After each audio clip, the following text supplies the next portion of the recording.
In February of 1826, James Fenimore Cooper published The Last of the Mohicans. This was the seventh of Cooper's published works and the second of his so-called Leatherstocking tales, featuring frontiersman Natty Bumppo. It was also a mistake. I don't want any argument on this point. No, the experience of a work is subjective, eye of the beholder shit. There may be very few objective truths in the world of art and the criticism thereof, but one of them is this. Every one of James Fenimore Cooper's books were crimes against literature and, some people are saying, humanity. Among these, there's nothing special about Last of the Mohicans. It's bad, folks. You can quote me on this, and you should, because I'm right. For some reason, it managed to maintain some cachet in American literature well into the 20th century, long enough for a 1936 film adaptation to reach Michael Mann and inspire his own swooning, romantic 1992 take. This made purchase on basic cable and thus on my own youth. Even Mann said, it's not a very good novel, but he made this movie, and liking his movie made me read the bad novel when I was a kid, and I'm obviously still mad about it 30 years later. Mistakes into miracles into mistakes. When the gray hair is dead, I will eat his heart. Before he dies, I will put his children under the knife so that he knows his podcast is wiped from the earth forever. Today on Hinge Problems, it's Last of the Mohicans.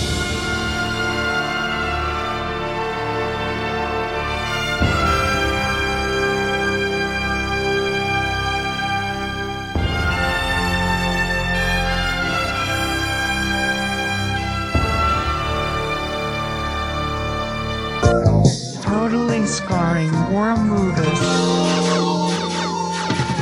Welcome to Hinge Problems. We were the podcast you were warned about. I'm Rudy. I'm Chris. I'm Tigress. I'm Shrug. Why do you hate the podcast so? You know what? You can always help us by liking, subscribing, and telling a friend about us.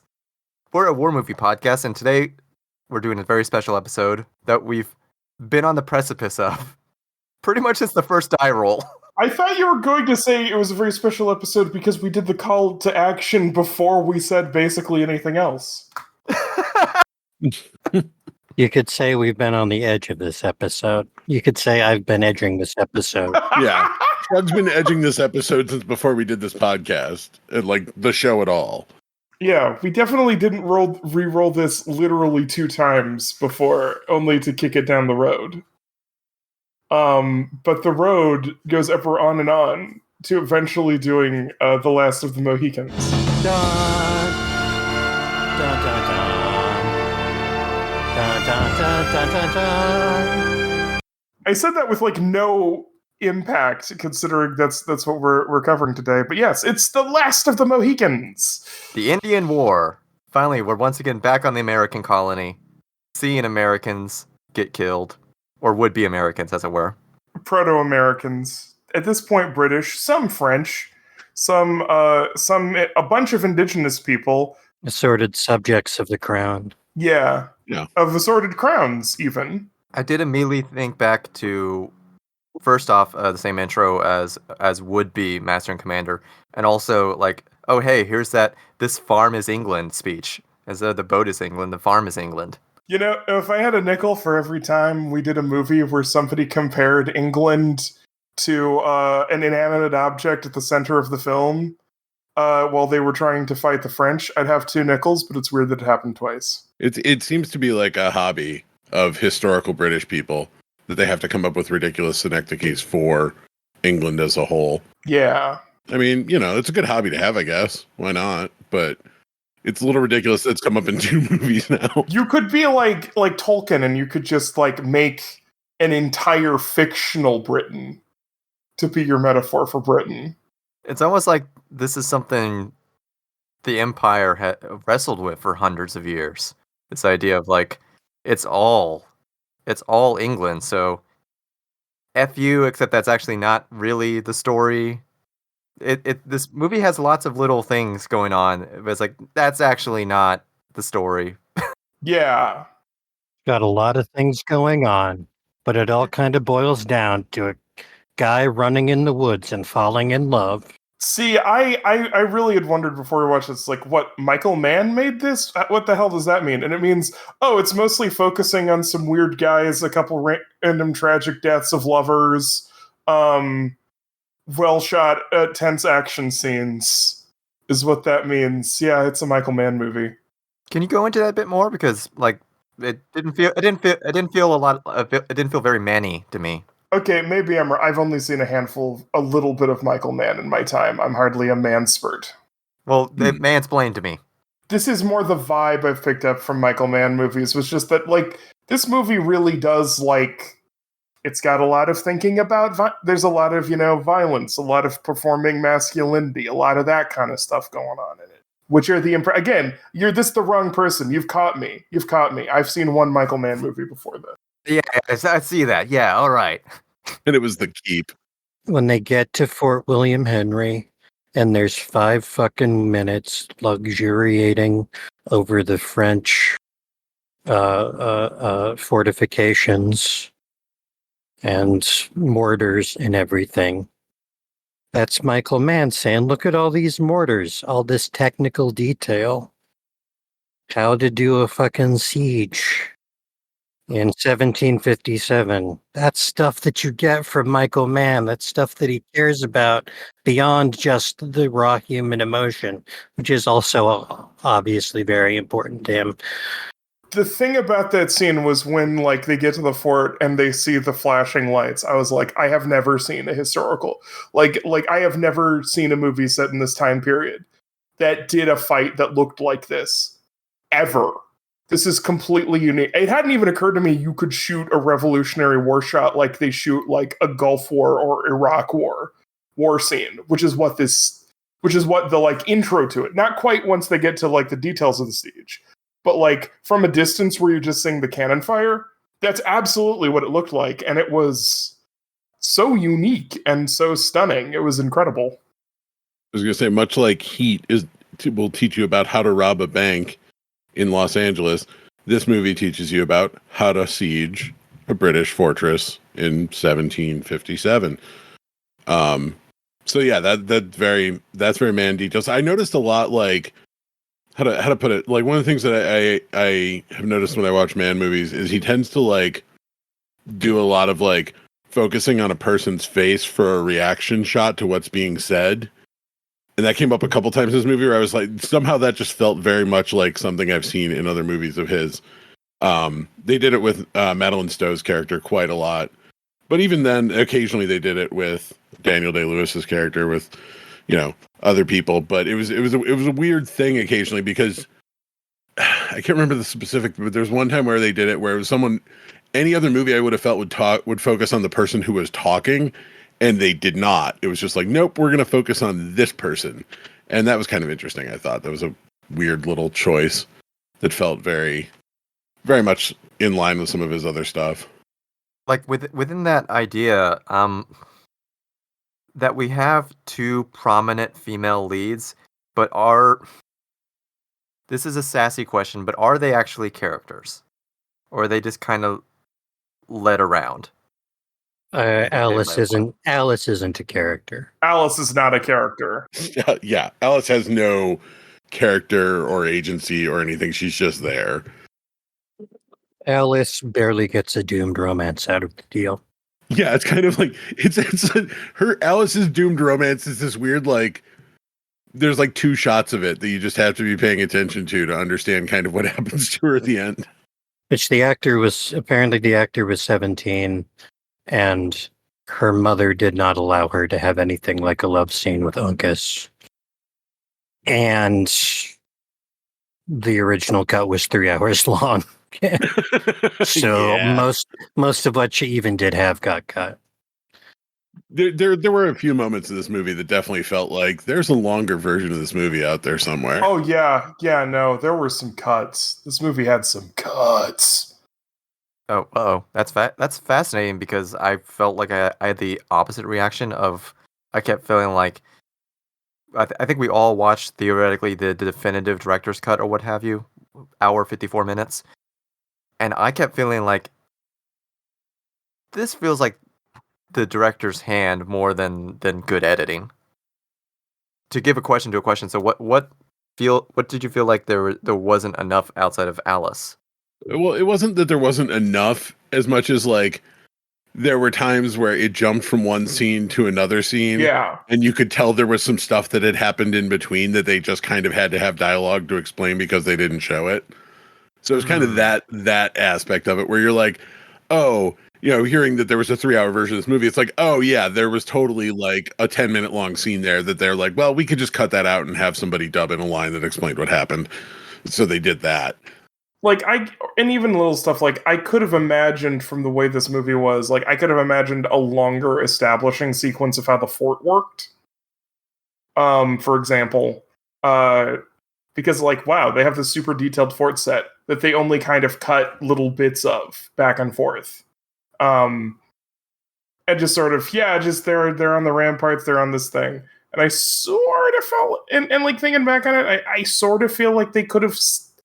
I don't know, given that place more space rather than just here's a place, how do they connect? I don't know.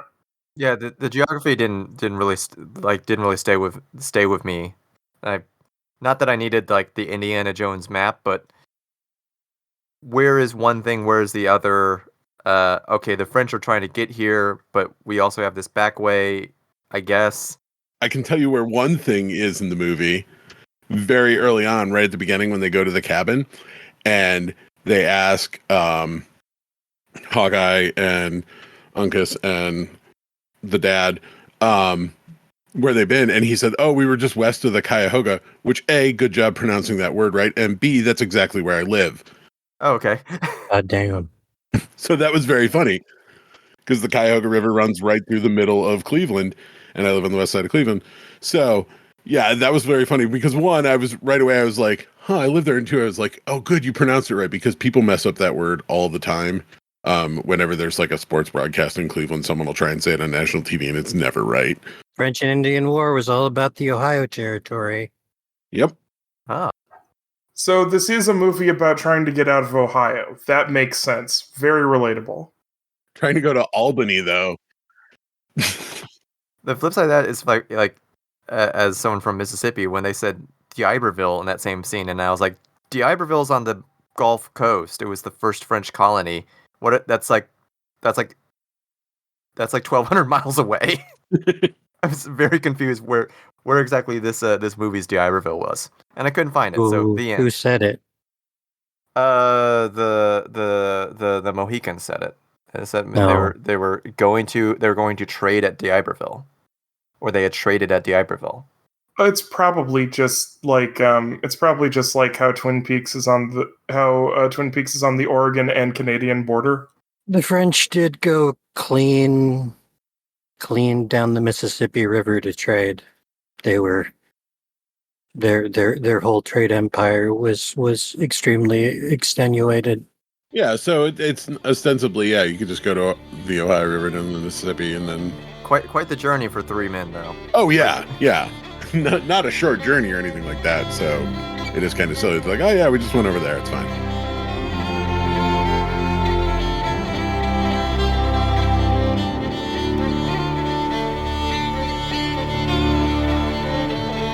Shrug, do we need to, or do I need to be explained what is happening in the world at this time, or is that all just like, it's just part of the vibe, man, about this romance? I don't know. Do you? As the one that threatened to read books for this cast. I read some books. Oh, yeah. I don't know that it helped. I don't know that it helped much. Didn't really accomplish a whole lot.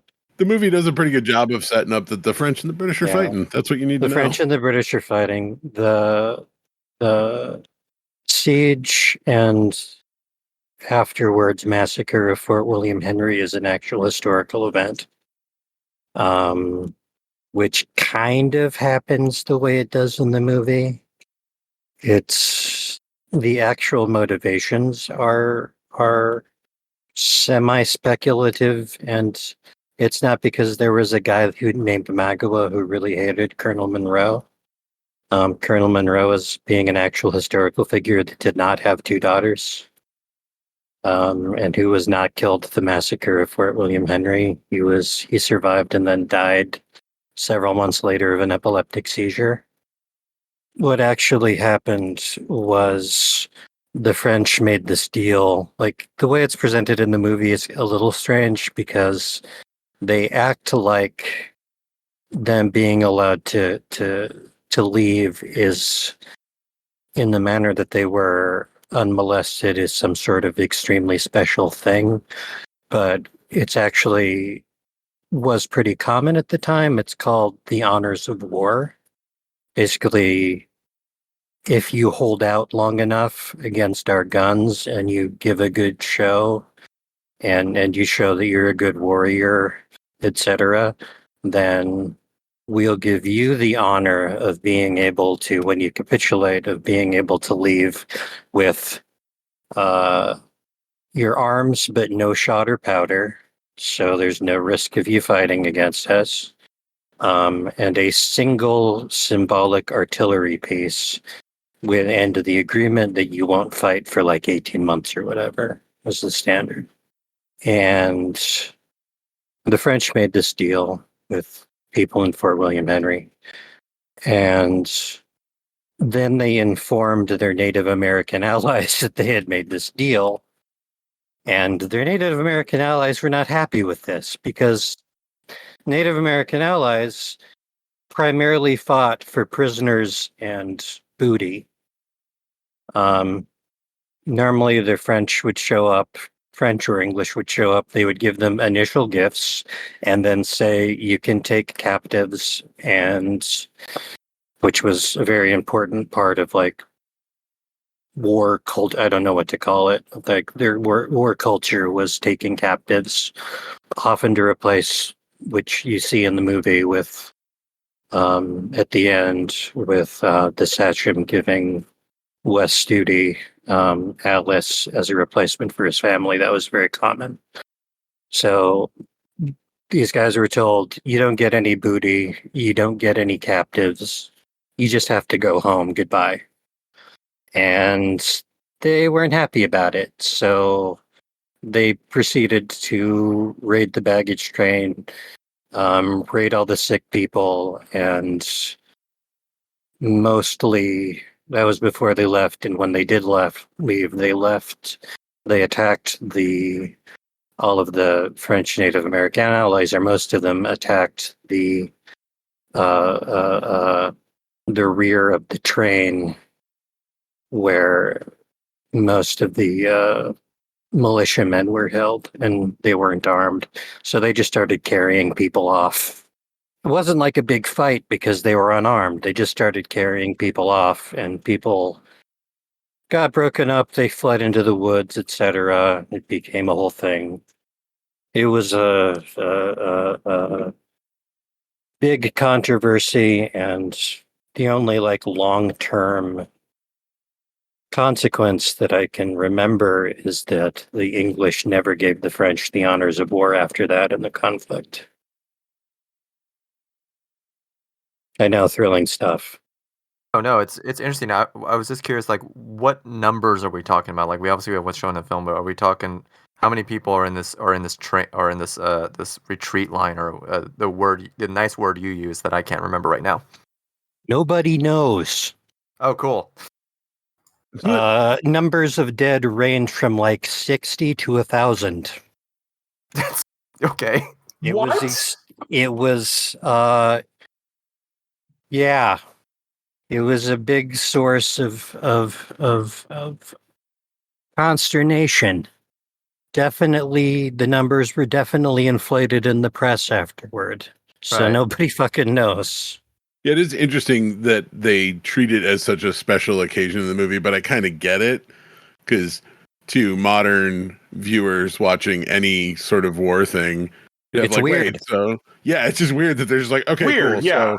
So you held out for a while, so we're cool. You can leave. You did your duty. You did your duty. You were a good Yeah. soldier.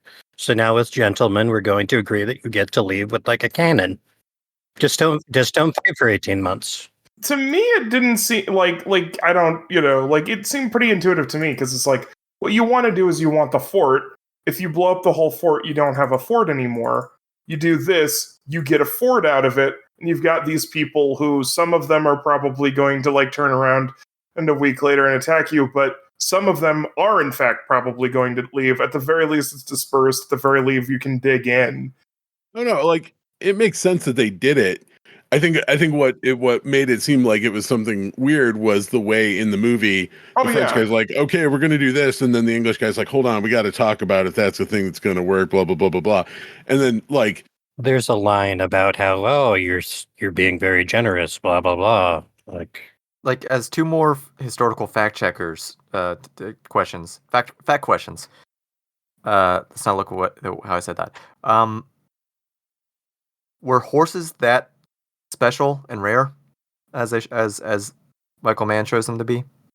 I mean, most people would have been slogging around on foot. Like I guess there's more horses on the march. Like all the officers have horses, but I was surprised that they're never shown. No one's ever carrying a suitcase. Let's put it that way. Yeah, most people would be marching with whatever they could carry, and anything excess would be in baggage. You never see any baggage trains. Fuck you, Michael Mann. busted. Plot hole. Bing bong. Got him. Game sim. Yeah.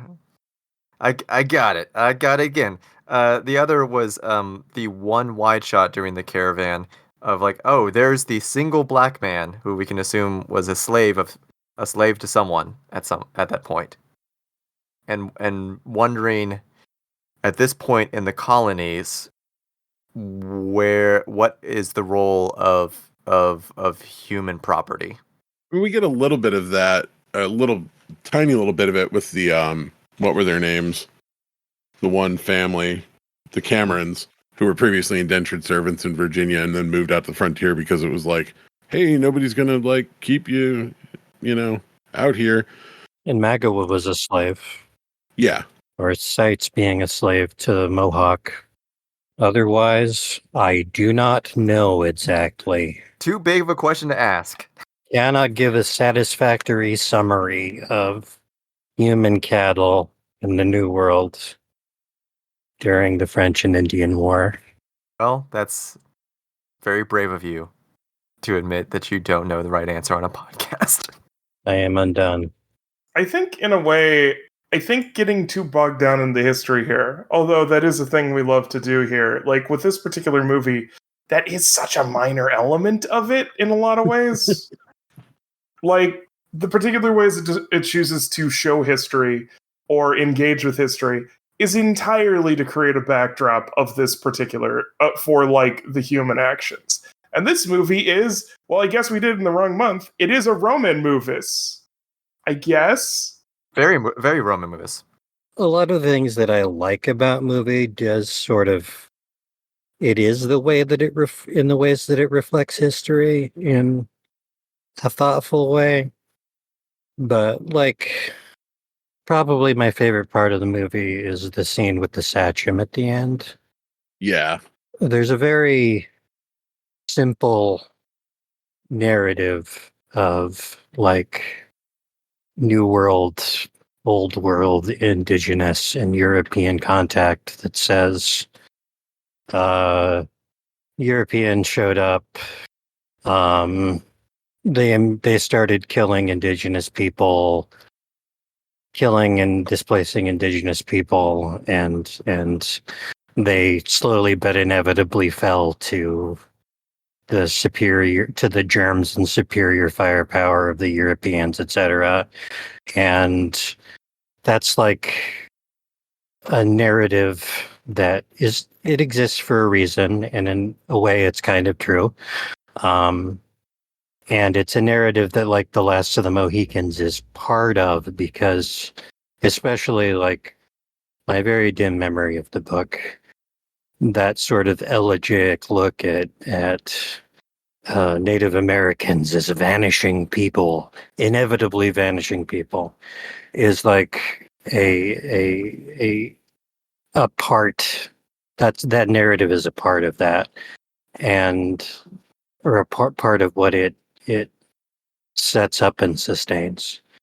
And obviously, the United States of America and its predecessor as a colony was built on the dead bodies of American Indian people.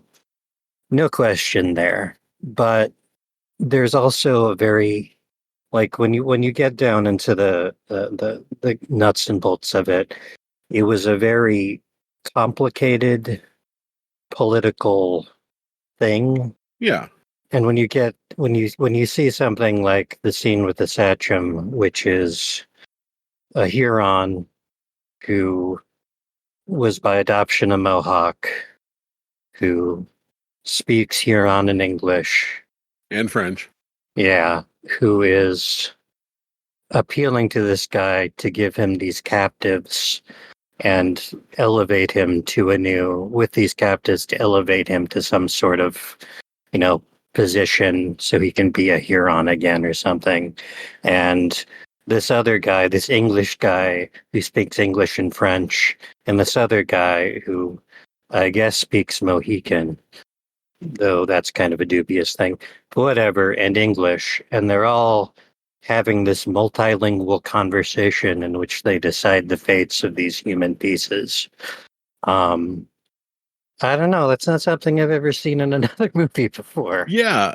Well, I think that scene does really good at acknowledging, like, I think a lot of times, a lot of movies, a lot of culture tends to portray sort of Native Americans as like a monolithic thing, a monolithic culture or whatever. And like that scene alone does a really good job of showing how there's multiple different cultures, including also then the French and the English, intersecting even in just one person. Like Magua is a lot of different things going on at once in one guy. And I think that was one of the things I actually really liked in the movie, is that it sort of, it didn't like focus on that sort of that complexity of identity, but it was there the whole time. And that scene kind of pushed it to the forefront. And you have the Sachem as a politically powerful Native American figure within his own realm. Yeah. Yeah.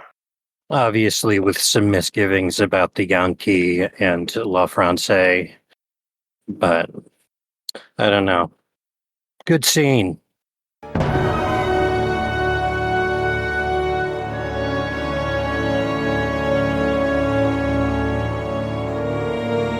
So, I was trying to work through my feelings about this movie, and what I arrived at was it made more sense to me after watching it as thinking of Hawkeye as a player character in a video game and choosing random dialogue options, and the story sort of playing out that way. Like, oh yeah, I can. Which of these girls can I romance? Because it's a video game, so I can romance them. I can make decisions and then be like an absolute badass in the action levels. Some of the things he says are kind of dumb, yeah. I confess, and this partially might be because of the weird way in which I watched this movie and was having a bad auditory processing day, but I was still trying to like figure out his whole deal. Just like, so he was just like raised by these folks, the folks he's with. Okay.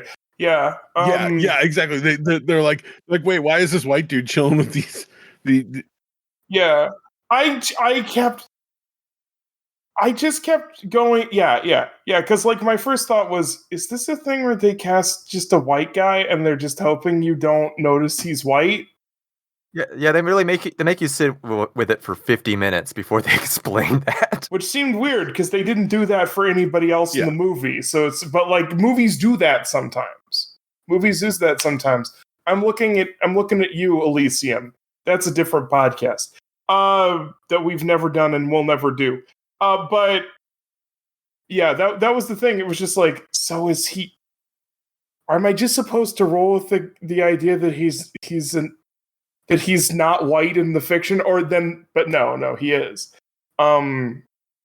He is an adopted son of those people, and his character's kind of enigmatic to me in the movie. His motivations are.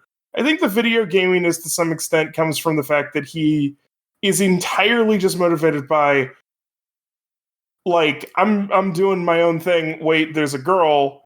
I'm going to go with the girl. But at the same time, I kind of thought that was an interesting aspect of the movie, that there isn't anything super deep going on with his motivation here either, right? Yeah, I mean, his motivation early on was kind of interesting because he sort of seemed like he just wanted to stay out of the English-French conflict, just kind of remove himself from it as much as he could. And then it's like, well, no, you're in it. Like, you're going to have to be here. And then he sees the girl and he's like, well, now I'm in it. So, yeah, early on, though, his motivation's just kind of, I'm just doing my thing. Like, it's fine. Shooting a deer. Yeah. Playing lacrosse. Just trying to survive. And then bringing your family in the fold, again, talking about character motivation of you're not going to leave these two white girls alone in the woods. That part is like, well, they're just really good people who also are good at killing. Yeah. And then they kind of stand to the side while DDL takes center focus for a lot of it.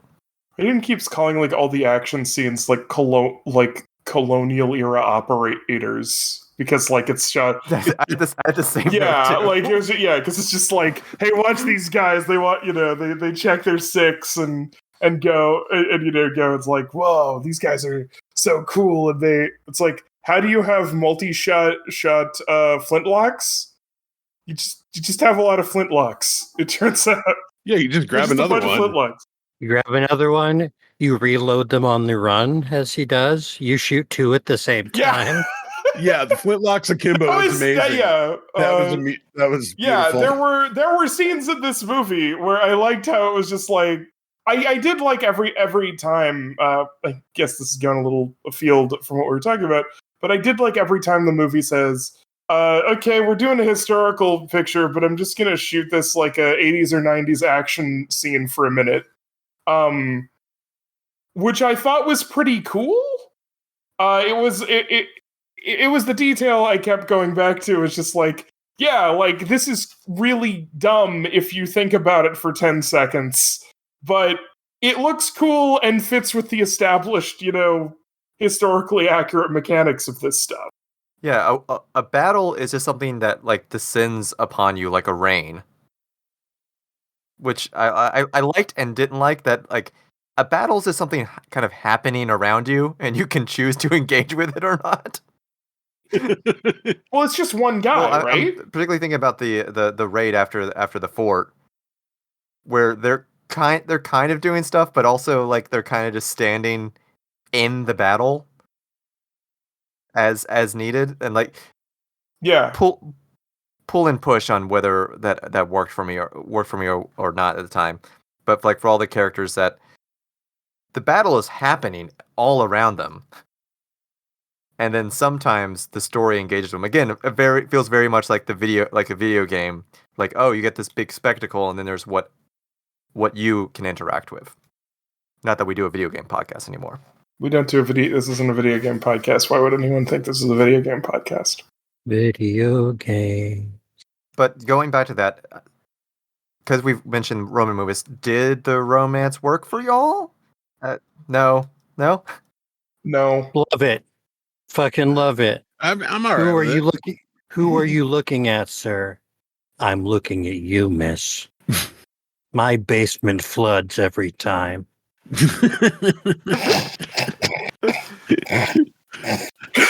Sometimes you just want people to stare at each other, gradually getting more and more dirty.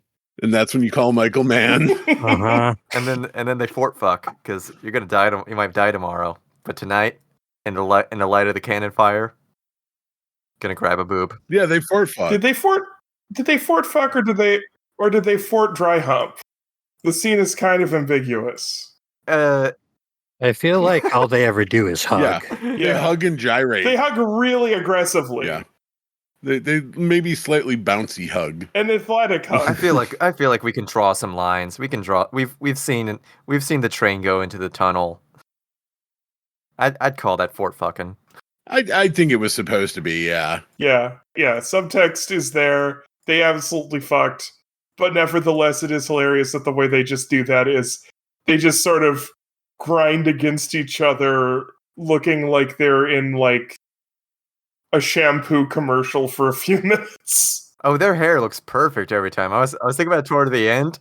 Yeah, this is the archetypical 90s perfect hair historical epic. No matter how grody they look, their hair is it's just a perfect immediately after having sex tussled. That's the Pantene promise. Yeah. Look, he has like one piece of it in a braid. That's totally like not 90s hair. I don't know what you're talking about. What we in the business call a mixed fruit pudding.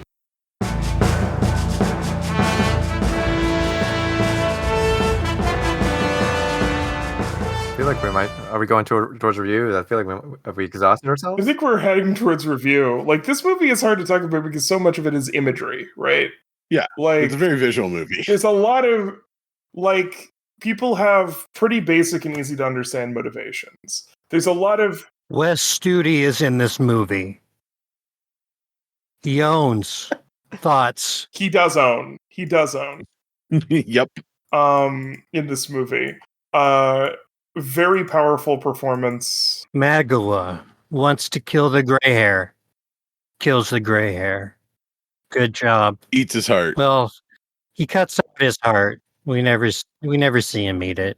I don't know if it's my bias, but I was pretty impressed that they sort of did have an angle on this character who is, doing all of these very bad things, and nevertheless, I'm like, I kind of get where you're coming from, buddy. Oh yeah, The gray hair was the father of all his everything. Yeah, It's very easy to move the needle three inches, and he's the hero. yeah. I mean, that's sort of the thing. Is that like, I kind of don't think I would disagree with almost anything he does in this movie if he didn't try to kill the ladies, right? Right. Yeah. If it wasn't for that element, I would be like, fuck the other guys. This guy totally deserves everything. This guy totally deserves his revenge. Yeah. No, he's the very like, it's very funny because the movie has him like positioned as like the sort of villainous rival kind of thing, but then is very nice about like showing you like, no, I get it.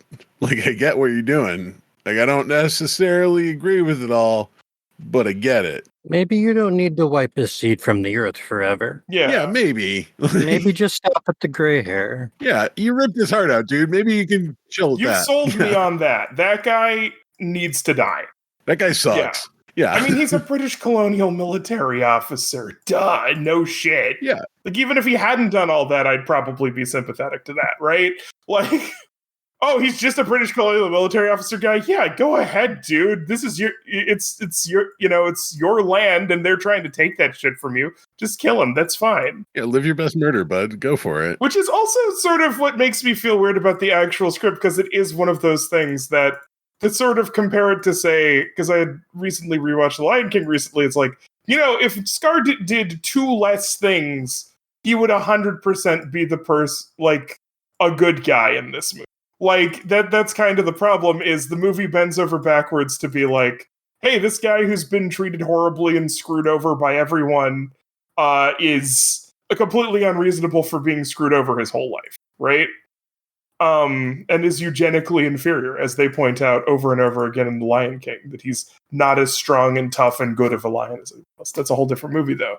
But, like, yeah, it's that problem where I feel this, and it's like he's an interesting, sympathetic antagonist.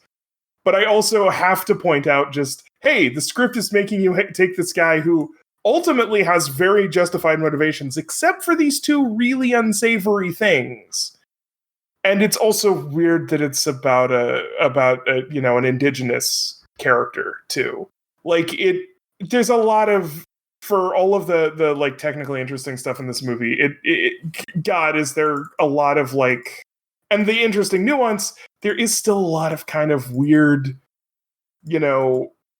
playing of which are the good ones, which are the bad ones, which use particular very long running cinematic narratives. Like, the bad indigenous folks tend to dress in more traditional clothing, and the good ones tend to dress in more European style clothing. A lot of stuff like that. Yeah. And I do want to call attention to that because it's something that sat weird with me because I don't think it would be divided quite that evenly in a real historical context because it wasn't. I'm kind of mixed on in the scene with the Sachem. It is pointed out, and this was a common criticism of the Iroquois League at the time, which included the Mohawk, which Magua is adopted into eventually. They say Magua's heart is twisted. He would make himself into what twisted him. Basically, Magua has become too white. And that's an interesting criticism with some kind of historical basis to it because it was very common for Native American people to accuse one another of becoming too much like the Yankee or too much like El Francais or La Francais back in the day. And it's like a period appropriate criticism, but they do have Daniel Day-Lewis accuse him of it. And I'm kind of a little sketchy on that. Maybe don't have the white guy accusing the Native American guy of being too white. Yeah. Dear 1992. And that was kind of the other issue, especially because Uncas and what you'll do a better pronunciation of his name. Chingachgook? Yes, Chingachgook. There's a reason I went with the dad earlier because I did not trust myself. The thing is, like, they kind of are only sort of even in the movie. They're usually hanging back and quiet and turn up when they need to kill folks. And, they do translation and stuff, but it is kind of weird because you could have had just like, why don't you have one of them just do the negotiation scene? And, like, they do kind of do something like that at the end because it isn't Hawkeye who gets Magua in the end. It's just go with the dad. It's fine. Yeah, it's the dad. There we go. Who it's the dad. I just feel bad about this because I'm trying to be good. So that's who gets Magua in the spoilers, because we spoil everything on this cast. Fuck you. Fuck other podcasts. Spoilers for a 31-year-old movie. Can't talk about shit without spoiling it. Anyway. Yeah, if you're 19 years old and listening to this podcast, thank you. Thank you. Yes, thank you. You get lots of movies to listen to. And you don't even have to watch a movie. You can just say, like, oh, I know what happens in that movie. Some guys get killed. Yeah, some dudes get killed. Yeah. Some dudes get killed in rad ways. But yeah, it is weird how we don't get we get some like good shots like with them. There's they get nice little bits. And I did get a good feeling for their characters, even though they don't get a lot of speaking lines. But it is kind of really weird how they do feel like accessories to Hawkeye in a lot of the movie. And just they're kind of like, to use a video game metaphor that will make perfect sense to us and like maybe 12 other people. They feel more like they're options in Gradius than they are like other ships. It did feel like that was another thing that got lost from the longer version of the movie, specifically like Uncas's character, which, theoretically there was that feeling that there was a whole romance plot with him that's just only in like 2 scenes. Yeah, theoretically Uncas knows as much English as Daniel Day-Lewis does, right? Yeah. He's very chatty in the first scene. Yeah, he starts off as a pretty chatty character, and then, very quickly is like, we're going to push you to the background a little bit, buddy. I wonder what stuff got cut for the final cut. The world may never know. Who knows? These two characters who, in their establishing scene, talk a pretty decent chunk, and then never talk for the rest of the movie again. Who are sort of treated as ancillary to Hawkeye. I wonder if they might have had more lines at some point. Except the father does get the button, and you get to ring the bell because they say the title of the movie. And that scene starts with focusing on Ungus, even though he's not there. And then we get the button, and then we go, actually, you know what? This is about this man raised by the American wilds, and this British woman now formed by the experience, staring out at what will become parking lots and malls, at the great beauty of America. The end.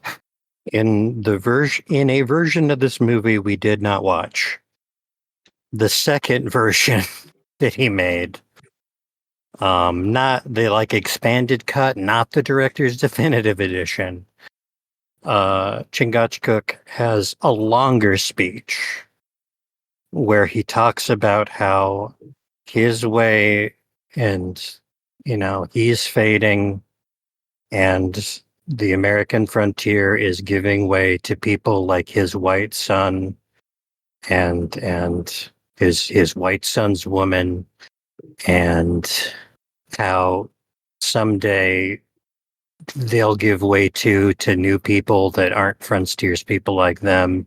And he basically talks long enough for you to realize, or for you to have the realization, wait a second, this guy suddenly knows English. Because he doesn't seem to know English for the rest of the movie. But so there's a whole thematic through line there that was in a version of the movie that we didn't get. And honestly, I don't like that version of the movie that we didn't watch very much, because it really leans into the whole inevitability of white people taking over the American frontier thing, rather than it being this has to happen and I can see this happening, and except I, as the last of the Mohicans, am accepting that this is happening, rather than, it being something that happened as a result of a bunch of choices that were made by people in power to commit crimes against the indigenous peoples of the U.S. I don't know. Like I said, it's not in the movie we watched. Why am I talking about it? I think it's an interesting point, though, of how you could take it is this, the inevitable fate that white people are going to wipe out the indigenous people, or is it a bunch of white people making really awful, horrible, terrible decisions to do horrendous things?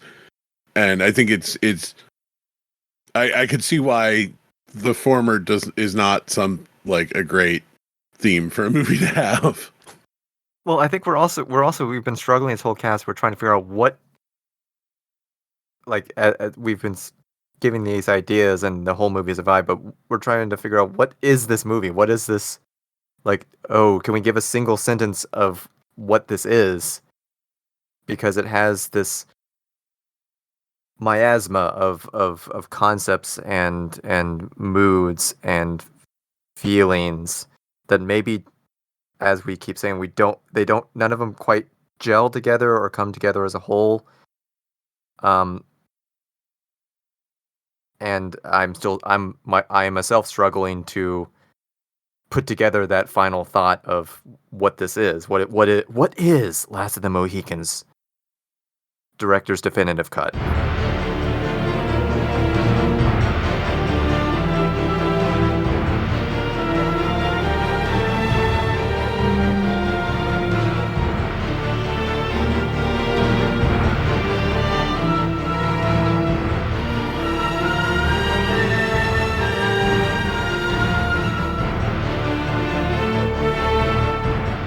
Okay, well then, let's do reviews.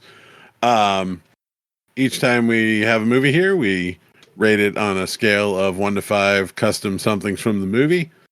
I think this time I have chosen to do, as our unit, we're going to go with 1 to 5 hearts. Specifically human hearts ripped out of shitty colonial general assholes. White man, yeah. So I think to kick it off, we will go to Tigress. I always should I take movies dealing with colonial America, like, let's say I approach them with some level of skepticism.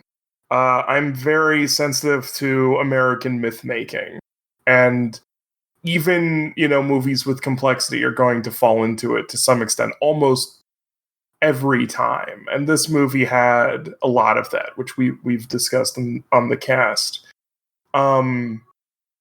It's definitely something that I found myself grappling with watching the movie, with the just that aspect of it, the idea of the inevitability of replacement, which is, in its own way, trying to forget, like, not necessarily forgive. It's like, well, what else was gonna happen? And it just tramples over the fact that, people are still here. Indigenous people in the Americas never actually left. Like, populations decimated, horrible genocides perpetrated against them. But nevertheless, they're people, and they're out there and sort of surviving. It's, despite fucking everything. And it's something that like, again, that whole aspect of, these are the last days, this is the last day, this is over, it's over, it's over. That's going through my head. The sort of, don't worry too much about the settlers and the land the settlers are on, they're fine, sort of thing. I like that it touches briefly on the fact that the settlers are there because it's their only option for any kind of economic mobility. That was a little bit of seasoning that I appreciated, and because I'm me and I'm a leftist, would have liked to see a little bit more of, but it probably wouldn't have helped this movie. But this movie is kind of, to get more to the movie itself, it is kind of all over the place. Like, sometimes you'll have a really incredible battle sequence, you have the genuinely really excellent action scenes with the dual wielding of flintlocks, and the sort of, okay, we blasted this guy, now we grabbed his gun, we picked it up, we blasted these other guys, I reload this thing, and you duck behind me. I do this with like the colonial operator kind of vibes. Which also, by the way, hey, that's also part of the myth too. The idea of, like, American Special Forces being kind of being part of the legacy of Indigenous Scouts. Woo, yeah, that's a whole other thing, which I'm sure will come up again and again as we do movies about America. This and it doesn't. It's so weird how much of the movie is setting up really good individual scenes, though, that are informed by all of these different elements coming together and clashing, and then we get these, like, kind of perfect moments that then sort of dissipate as they come, to the extent that there's, like, is this intentional? Is this supposed to be like a movie where, like, it doesn't, because the world doesn't have a bow on it, maybe? Like, that's what I just kept thinking. Maybe the reason there isn't a moral here is because there isn't a moral here. Maybe there's not, like, a statement here because there isn't a statement here. Not in a, sometimes it's not that deep, but it is that deep. It's just that there isn't a final, there's not a final answer. There's not even necessarily a final question. It's, here's this group of characters doing these things, nevertheless informed by these ideas that I take issue with. And yeah, Shreg says the final 10 minutes are perfect. I would not go that far, but damn, that's a hell of a final 10 minutes. I will say that final 10 minutes is a hell of a final 10 minutes. I liked aspects of this, but I feel weird about it and was just kind of unsatisfied.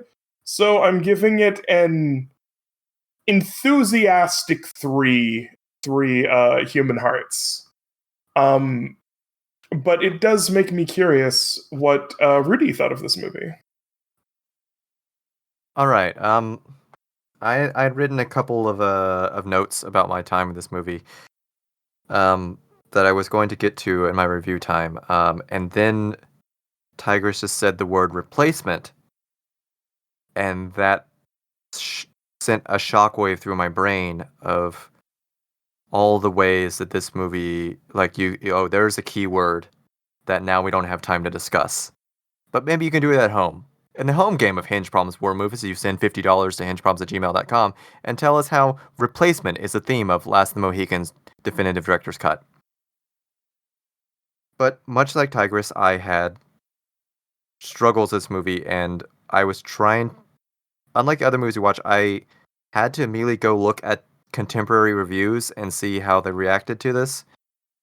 Just because I couldn't figure out how I was supposed to feel, much like you take 50 minutes to explain that Daniel Day-Lewis is not doing Redface. And all of them praise the historical accuracy and how much it is reaching, which I guess is good, especially for 1992 terms, as it's reaching to try and give a very complex view. It's not trying to just give cowboys and Indians or the Settlers of the West. It's trying to give a complex view. But ultimately, it's a Roman movies about a man, a pure European, who was formed in the indigenous people, but ultimately it's the best of them because he's Tarzan. Like I said, it's a complicated movie. I'm gonna stop talking and give it two hearts pull out of the gray hair. We're just gonna go down the list and give it to Bougie. All right. Yeah. Okay. So right away, it's a complicated movie in terms of how do you feel about Native American portrayal in movies in general, and in this movie in specific. It does, unfortunately, flirt with some things that aren't necessarily great, but at the same time, it does give a lot more complexity to Native American culture and Native American relationships to the English and the French than a lot of movies tend to. So there's a push and a pull there, and it's hard to evaluate because of that, because you don't necessarily know where it ends up on things, and the movie isn't conclusive about things. There's very rarely anyone coming out and telling you, here's the moral. That doesn't happen here. The movie is really pretty, though. I mean, that sounds like a weird thing to say, but there's a lot of really beautiful shots in this movie, and a lot of great Michael Mann people staring shots. And some of the battle scenes are amazing. The whole sequence under the waterfall, I really enjoyed how that was shot, and kind of some of the stuff going on there. But again, there's a lot of ethical complications and things that, how to put it, the movie's dipping into, but isn't necessarily coming to any sort of authoritative statement on. And you might want it to. And if you want it to, it's going to be disappointing. That being said, I enjoyed a lot of it. The action scenes were cool. There's some really good action in this movie. I was very happy when we did get to the explanation that Daniel Day-Lewis was not doing Redface. That was good. And I don't know. I enjoyed it. I would tell people to watch it, but I would also caution them about expecting resolution in terms of the more ethical complexities of colonialism. That's not in this movie. So there'd be some caution there, but I still think it was an interesting movie. It made me think a lot about issues of Native American identity and kind of history and what's going on there and what's kind of being said, even if, again, it doesn't necessarily arrive anywhere on it. So I think I'm going to go with, let's go with 3.5 human hearts. That's where I'm at with this one. Shrug, where are you at with this one? I irreversibly, inexorably love this movie. I Grew up with it. Watched it a lot on cable. Got put on to the book by it. The book is terrible. I can't believe that Michael Mann did that to me, but he did. I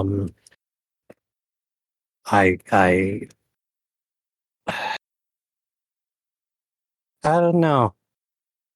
It has its problems, obviously.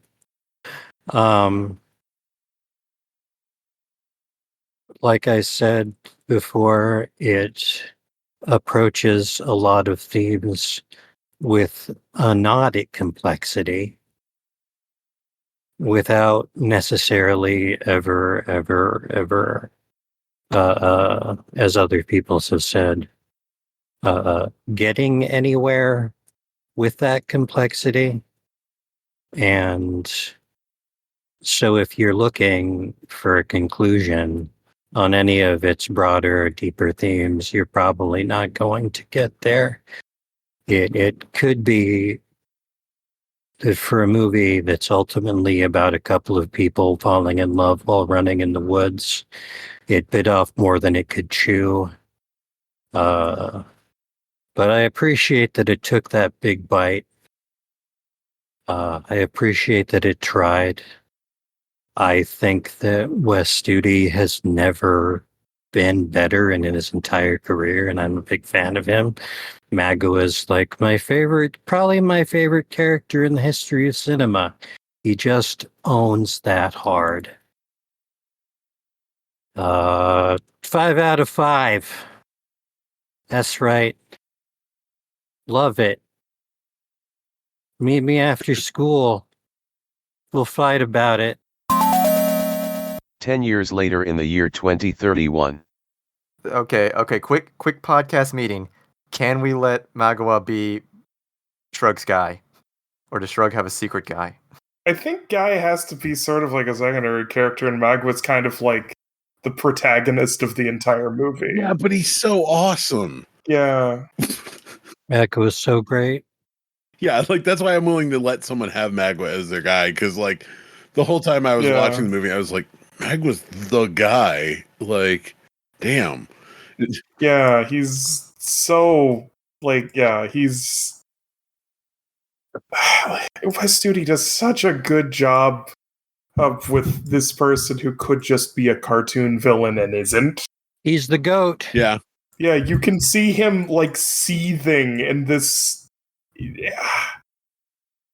Seething. Yeah. So yeah, I'm fine with letting Shrug have Magua as his guy, unless Shrug wants some other person. That's fine. All right, then you got a guy. I forgot to get a guy. So Magua's Motion your guy. passes. So yes, Hey. Magua was my guy. All right, back into podcast mode. When the gray hair is dead, Magua will eat his heart. Before he dies, Magua will put his children under the knife, so that he will know that his seed will be wiped from the earth forever. Because the third time you said that line this cast. And Yeah, your problem. All right, then I will go with my guy. I had two potential guys. My guy was almost just the moment of those rifles akimbo. But we mentioned it too much in this cast, so I'm going to go with my backup guy, which is unnamed, unlined guy they rescue with the canoe. In the canoe, there is one other British soldier who is never given any line, and they carry him and drag him through the water, and then they get to under the waterfall, which thank you, Bougie, for mentioning the waterfall scene, which is awesome, because you can't hear anything, and you're just like, what's going on? And then he dies without incident. And you're like, what's this guy's deal? Well, I'll never know.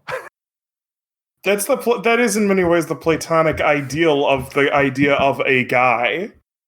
He's inexplicably memorable and has absolutely no impact on any part of the plot. You're just like, wow, what are they gonna do anything with this guy? No, absolutely. He's just gonna die 2 scenes later while being in the background. Okay. So who's your guy, Tigers? Let's see. Actually, in a weird way, considering that he's a named character, considering that he's theoretically important to the plot, but ultimately is just a guy. I liked Uncas a lot. I thought he brings he has a lot of character, even though he doesn't get to say much. But there's a lot of really great glances, a lot of really just great physical acting, a lot of just nice little scenes. He always stands out when they do a cut to him. And I ended up liking him a lot, and like I just was like, kind of wish this guy was more of a character in this movie, where he should be theoretically pretty fucking important. And and of course the weird, is it a romance with who would you all probably thought would be my guy, Alice? She's not. She's not enough. I just feel sad. Yeah. I just feel sad about her. Yeah. She's not enough of a like anything to. Yeah, she's like, oh, Alice. If she wasn't in the movie, it would change things, but less than it probably should. She insists on getting out of bed once. There's Alice's character. Yeah. There's kind of something I thought it was going to be interesting because it seemed like, God, we never even talked about the British guy. Nope. Oh, Duncan? Yeah, fuck that guy. No, we did not talk about that. Which is, fuck that guy, but he's actually an important, interesting character. But this cast, we are not thorough. We just do whatever. We go by vibe. But he seemed more into Alice than Cora. And I thought that was going to be something. And then wasn't. Alice is nothing. And that's what's sad about her. So I guess I stole two guys. But yeah, Uncas is my guy. So Rudy, who was your guy? I got my guy. It's Bougie. Bougie's the last guy. My guy, he's in one shot of the movie.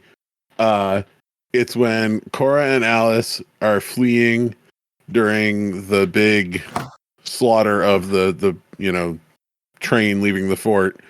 And there's this guy in the background, British guy, gets shot and like just acts the hell out of getting shot, just like flails around wildly as he's going down. And it's just so out of place that it made me actually appreciate everyone else not doing that. So I was like, you know what, guy? All right, you took your shot. It didn't work, but you knew this was the one time you're going to get to be on camera significantly, so you went for it. And it made me appreciate that everybody else just kind of wasn't doing that. So, yeah, that's my guy. You made me just panic at the thought of every reset they had to do for those scenes. Oh, yeah. Yeah, I do wonder how many times that guy got to do that. Did he try different levels of flailing around and, whatever? But yeah, the one that ends up in the movie is pretty, I wouldn't call it funny, but it's just minorly out of place there at a weird moment. So that's my guy. All right, there's our guys. That was the review of Last of the Mohicans. And on every episode of Hinge Problems Lasting, we do a selection of our next movie, next motion picture, by a random D20 rolled by Tigress. We each have 5 movies on the list, separated in quadrants. And Tigress, let's hear that beautiful dice footage. 19. Tigerland. Tigerland.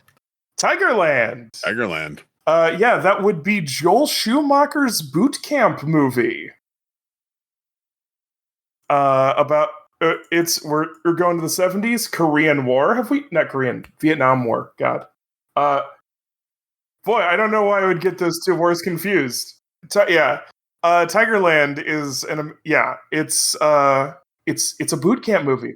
This is on my list. It is a boot camp movie. It's a Vietnam boot camp movie. I watched it maybe 6 months before we started doing this podcast. I'm excited to get to Vietnam for real. It's our first boot camp movie, and we are never going to see combat. Spoilers. That's kind of a lot of boot camp movies. That's like a whole subgenre of war movie. Yes, but then we get to ask the important question: is this a war movie? And I would say this one is. Who is the lead there? Because it's been slipping my mind the last 2 minutes. Lead is Colin Farrell. There we go. Colin Farrell doing an American, as he does. I'm excited. I'm excited to hear everyone's talk about that. We're gonna have lots of guys this time. As opposed to this, where this kind of all a vibe. This is all guys. All guys. I have an affection, let's say, for basically every Joel Schumacher film I've ever seen. I'm sure there's ones that I would not have affection for. Okay, so what does this include? Because there's a wide variety on Joel Schumacher. It's not a huge list, but it would include his Batman movies, especially Batman Forever, which I contend is one of the best live action Batman movies, and now no one will take my opinions seriously again. I can do a whole thesis on why I think it is. It's because it's about the relationship of Batman and Robin, which none of the others touch, including, ironically, Batman and Robin. And also, it's really fucking gay. And he also directed Lost Boys, which is an unvarnished, perfect film. I love Lost Boys. It's an incredible movie. I just watched it last weekend. Again, I always liked Lost Boys. It's one of my favorite horror movies. It's one of my favorite vampire movies. And it's great. And it's also really gay. You're probably noticing a trend here. So next time we'll find out, how gay is Tigerland? Wait, you're telling me that a movie set in a boot camp with nothing but guys directed by actual gay director Joel Schumacher, who manages to make everything gay, somehow won't be gay? You know, who knows? He'll probably be pretty gay. I mean, he did also make Falling Down, so who knows? He's a complicated guy. Surprises can happen. Shoot the hinges. Shoot the hinges. Shoot the hinges. Shoot the hinges. Shoot them with akimbo flintlocks. Akimbo flintlocks. That's a Gundam name. Yeah, akimbo flintlocks is a Gundam name. Totally scarring war movies.